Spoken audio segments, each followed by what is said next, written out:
RH network کے معزز دوستو، میں ہوں ساجد زوہیب اور آپ تمام سننے اور دیکھنے والوں کو السلام علیکم۔ ناظرین گرامی، آخر کیا وجہ ہے کہ اس وقت آپ یوٹیوب کی بہت ساری ایسی ویڈیوز دیکھتے ہوں گے اور فیس بک پر بھی آپ کو ایسی بہت ساری پوسٹ ملتی ہوں گی جس میں یہ دعویٰ کیا جا رہا ہے کہ 2023 میں ترکی کی طرف سے کچھ بڑا ہونے والا ہے۔ لہٰذا آخر کیا وجہ ہے کہ 2023 کا اتنا چرچا ہے؟ 2023 میں ترکی کیا کرنے والا ہے؟ اور 2023 سے تمام بڑے بڑے اسلامی دشمن ملک جو اندرونی طور پر اسلام سے دشمنی رکھتے ہیں، بغض رکھتے ہیں، وہ 2023 سے کیوں خوفزدہ ہیں، کیوں اتنا ڈر رہے ہیں؟ اور کیا وجہ ہے کہ ترکی کے جو صدر ہیں یعنی پریزیڈنٹ آف ترکی رجب طیب اردگان، وہ اکثر اپنی تقریروں میں کہا کرتے ہیں کہ 2023 کے بعد ترکی پہلا جیسا نہیں رہے گا۔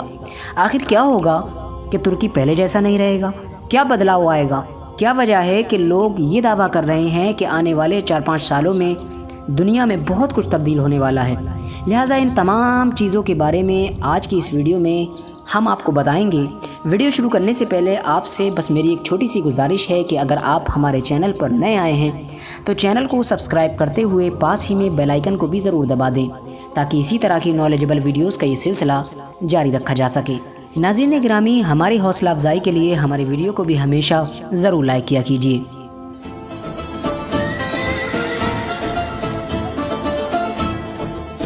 دو 2023 کو سمجھنے کے لیے ہمیں سب سے پہلے 100 سال پیچھے یعنی 1923 میں واپس جانا پڑے گا۔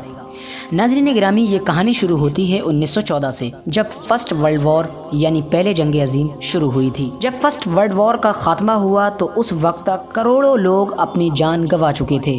لہٰذا اس کا خاتمہ ہونے کے ساتھ ساتھ اسلامی دشمن ملکوں کو ایسا موقع بھی میسر ہوا کہ ان لوگوں نے مسلمانوں کی سب سے بڑی ریاست اور سب سے لمبے وقت تک چلنے والی ریاست، جس کو ہم خلافت عثمانیہ یعنی سلطنت عثمانیہ کے نام سے جانتے ہیں، اس کو ختم کر دیا۔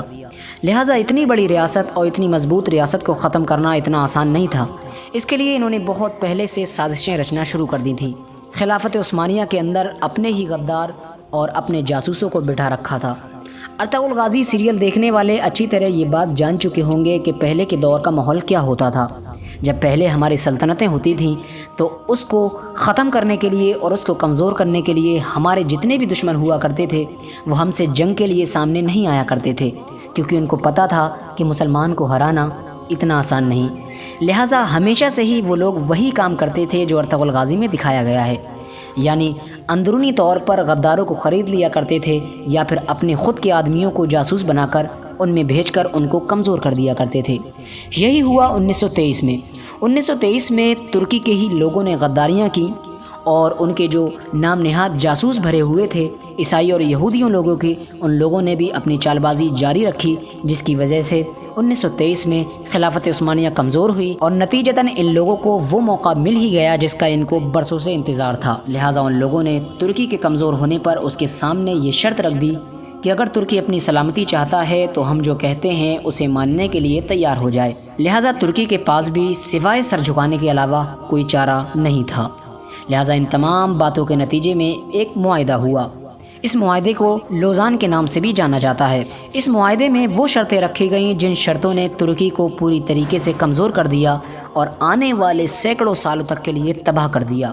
لہٰذا اگر ہم دوسرے لفظوں میں کہیں تو اسلامی تمام دشمن ملکوں نے ترکی کو اس معاہدے کے ذریعے سے، ان تمام شرطوں کے ذریعے سے پورے 100 سالوں کے لیے ایک کونے میں باندھ کر پھینک دیا۔ لہٰذا اب ترکی جو پہلے طاقتور ہوا کرتا تھا اب ایسا ملک بن چکا تھا جو کچھ بھی نہیں کر سکتا تھا سوائے لاچاری کے۔ اس معاہدے میں جو شرطیں رکھی گئی تھیں ان میں سے کچھ کا ہم آپ کے سامنے ذکر کرتے ہیں۔